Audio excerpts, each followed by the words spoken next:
The final countdown is on. It is Tuesday, and we are 2 days away from the start of Ohio State training camp.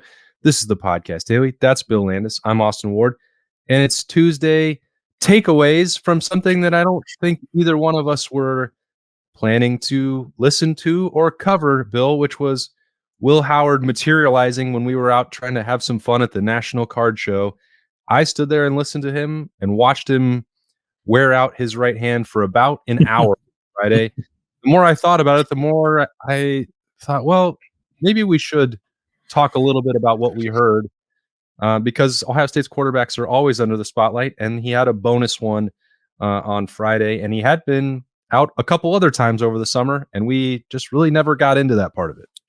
Yeah, he's definitely like living the life of Ohio State's starting quarterback, right? Without having been named to that position thus far, but it is kind of interesting, one, to see how he carries himself like in those settings, because I'd imagine I'm sure like at Kansas State, maybe in some ways he was even more noticeable because Manhattan, Kansas is a little bit smaller than Columbus, Ohio. It could, in a weird way, be a little bit more of a fishbowl, but the interest in Ohio State obviously is something far greater, no offense, than I think what anyone would experience at Kansas State, especially when you're the quarterback. So this is, I'd imagine, somewhat new for him, but then it's also interesting, I think, to see how people kind of react to him, whether or not, they kind of give him the QB1 treatment when he's out kind of doing things, and that seems to be the case too. And like I know that's like sounds a little bit trivial, right? What matters is what Will Howard does on the field, but it's kind of cool nonetheless to see him out there in this new role and just kind of see how he wears it. He seems to be pretty comfortable with it. Yeah, Will Howard was on the stage with Card Collector 2 and whatnot for about an hour, and he was signing cards, and the people that were engaging with him, and a guy from the Onyx card, I don't know, manufacturer was like, "Oh, I'm really impressed with the way that this guy is talking about it." It's not that Will Howard is out there beating his chest or asking for the attention, but we've had other experiences, whether that was with Buck 9 or we had him on the podcast daily when Will Howard transferred into Ohio State. It's like the way he does carry himself is like a pro. Will Howard called it like being at Ohio State and being a quarterback there, not the starting quarterback, being a quarterback there was like being part of a semi-pro program, which again is not a knock on Kansas State or Manhattan, but it is very different. The opportunities that have come his way over the summer, frankly, would not. You can look at Kansas State's quarterback situation. They're not available to him. They're not available to people in that spot. The interest is very different. So that, the opportunities he had to speak at the foundation event a couple of weeks ago when the Ohio State players were, having, a camp for some kids about a month ago. He was again taking some of those opportunities to speak and collecting them all and listening to some of the things he said over the summer. I just think is pretty interesting because it is not something anyone I think can really prepare for what the pressure and scrutiny that comes with that role. But it doesn't seem intimidated by it. No, he doesn't. And I guess I would say, like, for anyone who might find it kind of silly to even be like talking about it, I do think it's a reflection of kind of how he's viewed in the sports world, or an expectation of what he'll be in the sports world once Ohio State starts playing games. Because you and I have gone to this particular event, the National Card Show, a couple of times, and I remember it being a huge deal. I think the first one after the NIL stuff, right? I believe it was Caleb Williams there. That was like kind of getting a lot of buzz. And that was in Chicago. And even at this one, like obviously it was in Cleveland, so it was more local to Will Howard, but like Jalen Milroe was there too. It's like they spend money and resources to bring people to these events who they believe will attract a crowd. And for, in the state of Ohio, to say that that's Ohio State's presumed starting quarterback is not that much of a reach, but it is a different kind of status, I think, for Will Howard. And it's not something that I think is or it's not a situation that I think would make like just anyone comfortable, right? I felt like Kyle McCord at times did not seem particularly comfortable kind of carrying what it means to be Ohio State's starting quarterback. Now, he was far less experienced than Will Howard and is younger than Will Howard is right now, so that plays into it too. But when they say that being Ohio State's starting quarterback or being Ohio State in general is not for everyone, that is true. It comes with different stuff when you decide you want to be a Buckeye. And I'm sure Will Howard had assumptions about what that might mean, and Whether or not reality matched up with those assumptions, I'm not entirely sure. We could ask him that, but he is handling the reality of it quite well when it comes to like all the stuff that does nothing to do almost with playing football. But I do think some of it is translatable to football too. Like you want a guy who's confident, who's comfortable in his own skin, who's not afraid to like carry the weight of expectation. And that Will Howard seems like he checks all of those boxes. It is a little bit amusing. We've said we think the assumption is that Will Howard will start for Ohio State. We're on the ground and pretty close to that, but Ohio State hasn't said that for sure. So we're not calling him the starter. But when you see like National Card Show and EA Sports and like national media with there is no quarterback controversy at Ohio State. It's kind of amusing the situation that he finds himself in. Like everywhere else, I think they've gone fully on board. Like this is definitely going to happen. And I do think that it will, but that Will Howard's not saying it and Ryan Day's not saying it, and practice starts on Thursday. Maybe in a week or 2 weeks or 3 weeks, it'll be something different. But that part has been a little bit amusing to me as it's transpired. Like I would think the opposite would happen normally with the national media, which is like, they don't have a quarterback. Devin Brown's been around. He started in the Cotton Bowl. I feel like that would be something they would want to do more to generate interest because Ohio State always moves the needle. But virtually everywhere outside of Columbus, it's like this thing has already been settled. Yeah, I don't know every single question that Ryan Day was asked as he was making the rounds at media days, but I know everyone that he was asked in the breakout scrum. And the only quarterback question I think that he was asked, or he was asked two, like one, have you named the starter, like as a joke from Tim May, and two, something about Julian saying that a local writer I think was just kind of working a profile on Julian. There were no questions really about like quarterback competition, jobs up for grabs, timelines, like really anything like that.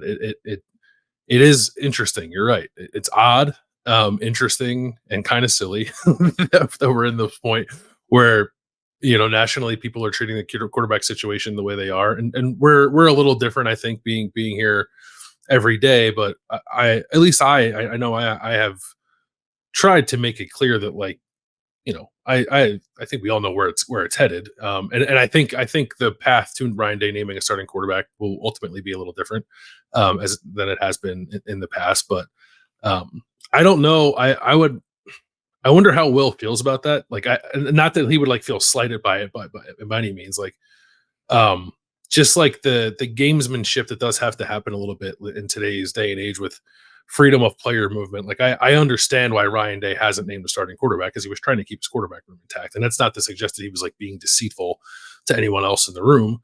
Because I do think there's going to be competition. Like if Will Howard stinks in camp, like there's a chance that Will Howard won't be Ohio State starting quarterback.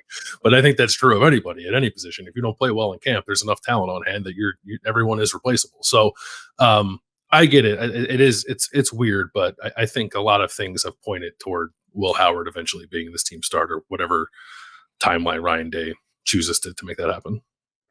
All right, well let's get into some of those takeaways from what we heard from Will Howard when we weren't planning on working, but did a little bit anyway because we're sickos and can't stop.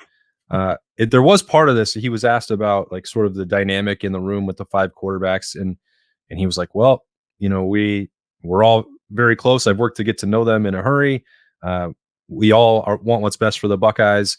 And that's where he kind of left it. I wouldn't have imagined that he would answer that question any differently, but he was asked about that. I hadn't really thought about that as a primary takeaway because I thought we were both kind of perked up our ears by like JT Tuimoloau throwing a brotherhood party for the Buckeyes. Mm-hmm. Yeah, barbecue, apparently.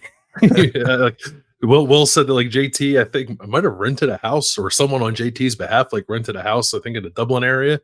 And Will said had the team over. I don't like, were there 85 people at this house? I'm not entirely sure, but it seemed like a rather large get together to foster some more camaraderie for a team that's already pretty close. And apparently JT is not bad throwing down on the grill. So we left that with some ammo for JT too, whenever we talk to him. So that puts like Will Howard in an interesting spot too. Cause like you want to, as a quarterback, like you want to feel like the team is yours, like you have the pulse of the team, or you at least have the trust and the belief of your teammates when it's your turn to go out there and lead a team to a championship. But there are quite a few like deeply entrenched, established leaders on this team as well. It's not like Will Howard has come into a position where the roster has turned over and there's a lot of guys vying for leadership positions. I think a lot of those positions are pretty well spoken for, and that's a good thing. But I would imagine it could make Will or any quarterback who's trying to cultivate a leadership spot himself make it a little more challenging for them. But like, and Will didn't say that, but it sounded like if there were things to navigate there, that Will Howard felt like he has kind of done that and is picking up steam, I guess, when it comes to getting the team to believe in him a little bit. He also talked, I think, pretty in detail about that process for himself, which is that the quarterback does need to be a leader for not just the offense, but also a spokesman for the program as a whole. Like if he is going to be the starting quarterback, uh, he's going to have to talk every single week and after every game, no matter how well he plays or if he doesn't play well. That's also one of the job requirements. It doesn't seem like one that he's shirked away from, but he didn't. And we noticed this, I think, in March and April, not just like with Devin Brown being at the start of the line and being more experienced. Ryan Day talked about, the way that they handled the reps, and Lincoln Keenholz also knew the offense better than Will Howard did in March and April, expanding that beyond just the playbook, knowing the guys in the locker room. Will Howard had been on campus for 2 months, and he was not trying to presume too much about raising his voice or expecting guys to follow him, that he's going to need some time to earn over the confidence and get to know the people in the Woody Hayes Athletic Center. He said he feels like so much more comfortable, was like the short way that I know that he summed it up. But he did use this expression that we've heard from him a couple times before, which was like, the guys in the locker room don't care how much he knows. They want to know how much he cares. And like, that's a cliche, right? He didn't invent that slogan, but the fact that that has been his consistent approach towards earning that leadership spot, we know that that's the way that he's taken it. He's now had winter workouts, spring practice in the summer to get to a point where he can do that. Again, he's not officially the starting quarterback for Ohio State, so that process can still play out throughout August. But he has talked about that journey, and it does seem like he is in a spot where he's not just more comfortable being in the Woody, but potentially a lot more confident about his leadership around the rest of the team. Well, we'll see what that transpires or what that looks like in August, but it feels like he has taken some more of that on his shoulders. Yeah, and I do think that comes naturally to him. There have been some like illuminating stories from people at Kansas State. And I think even we talked about this on a mailbag show, and I know Doug and I talked about it a little bit on Kings of Columbus last week when we were in Indianapolis. But Doug was in Vegas for Big 12 Media Days talking to people about Will Howard, and it seemed like their biggest takeaway from spending time around Will Howard is just that he's like a genuine dude who kind of puts the team ahead of anything else. And like, if you think about the situations he was in throughout his career at Kansas State, he thought he was going to be the starter. Then they brought in Adrian Martinez, and then Will Howard had to come in kind of the end of that year and help them win a Big 12 championship. And then last year there was, I don't know how loud the drum beats were for Avery Johnson, but Avery Johnson was playing some as a true freshman. And there were at least some people, I think, who wondered aloud whether or not he should just take over the reins from Will Howard entirely and kind of turn the page and go into the future. And from everything that we've heard, is like Will handled all of that about as well as you could possibly hope. And like never did anything to ruffle feathers, never did anything to kind of disrupt the chemistry of the team, the chemistry of the locker room. And that seems like it'd be something that's really challenging for anyone. So for him to handle that rather smoothly, I'm not surprised to hear him say that he believes he's kind of got a grasp on things now at Ohio State. It comes with its own challenges. It's not quite the same thing as what he was going through at Kansas State, but he does, as I said before, there's some different things he has to navigate. But I think it's probably partly just who he is sort of innately, but I also think it's the value of experience and perspective that I think allows him to understand that, yes, his job is incredibly important. On Saturdays, like he and Ryan Day are the two most famous people in the state of Ohio. And then, on other days of the week, you're probably close to the most famous anyway. But I don't think that that's like burdensome for him. I don't know. Like I said, like not everyone's cut out to handle that. Even some guys who have like been very good here in the past, I think at times have struggled to kind of handle all of what comes with it. And the experience will be different once games start. And if Will has, a bad snap here, a bad snap there, he'll hear about it and have to figure out how to handle that as well. But I just don't know that I see a guy who's going to be, who's going to like falter under the pressure of the situation that he is kind of signed up for. I don't know when the quarterback availability day is going to be yet in training camp, or none of us do. None of us that cover Ohio State, as Jerry Emig and Mike Bassford and Ryan Day work to get the schedule out to us for August. That's not been completed yet. But I think we're going to hear a variation on this answer, which is Will Howard has taken from his own approach. He's tired of hearing about Ohio State being the most talented team in the country and said that they need to prove that they're the hardest working team in the country.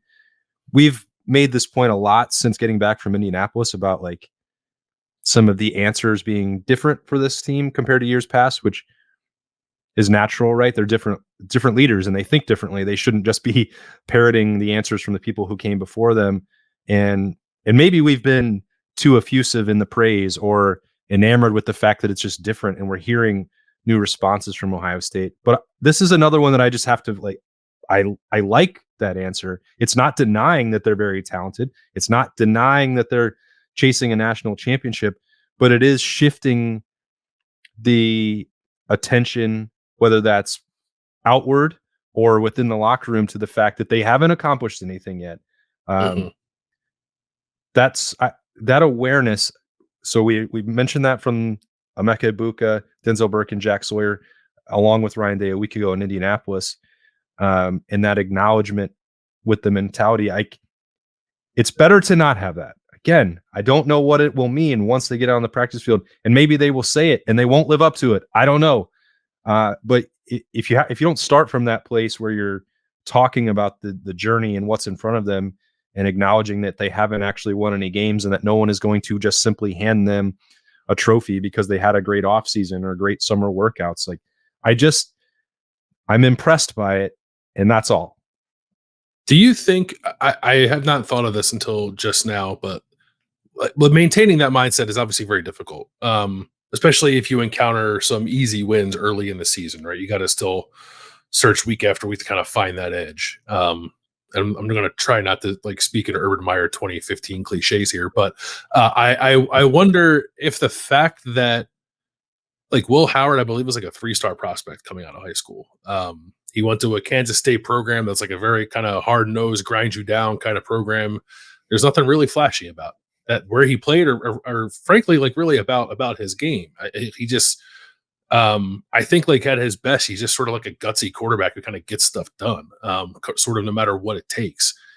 And I'm now wondering if like almost if that's exactly what this team might need. Like there's so much star power around this roster. There are so many guys on this roster who have been told for a long time how good they are. And I'm not suggesting that this group has any kind of sense of entitlement. I'm merely suggesting that it's human to maybe not always be as locked in as you need to be when you're incredibly talented at something.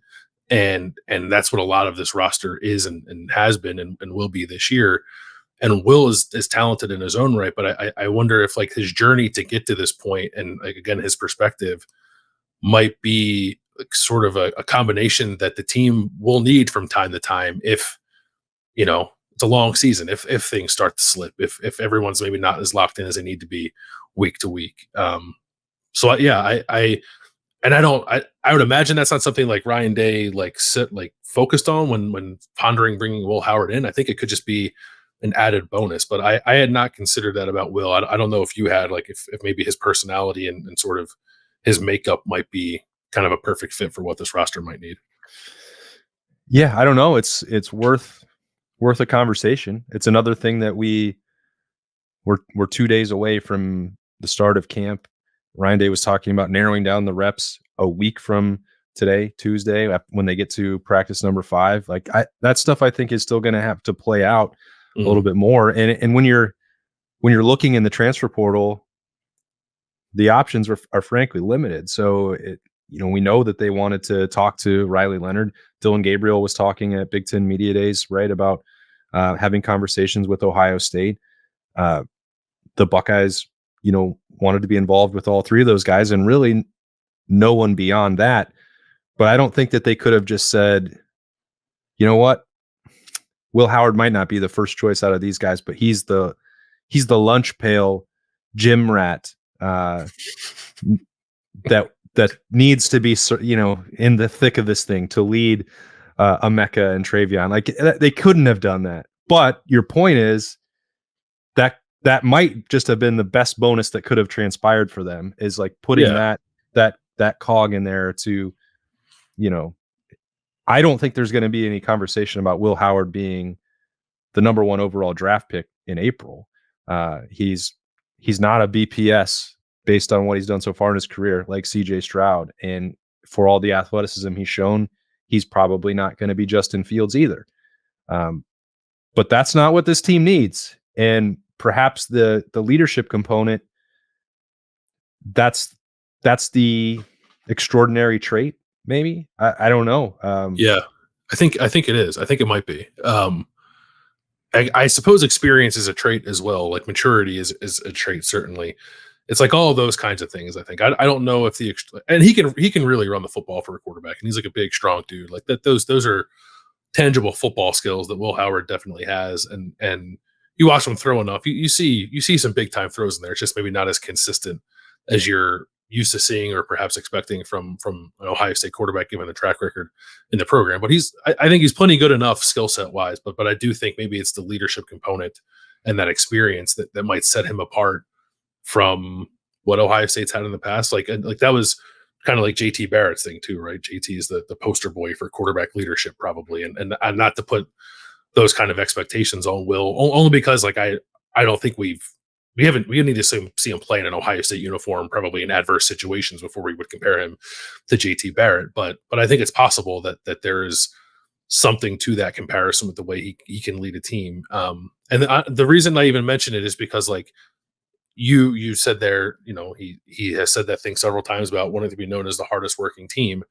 He strikes me as someone who can kind of set that tone, right? He doesn't look like a guy who bench presses 900 pounds and is going to be like a weight room warrior, but he does strike me as someone who's going to sort of maximize every opportunity to get better, and kind of make sure that the team falls in line with that. So, and like, I think it's not the sexiest way to describe like a quarterback who, for a program that regularly churns out first round talents. But if you have that with a guy who is seemingly talented enough, then I think you get a pretty good recipe.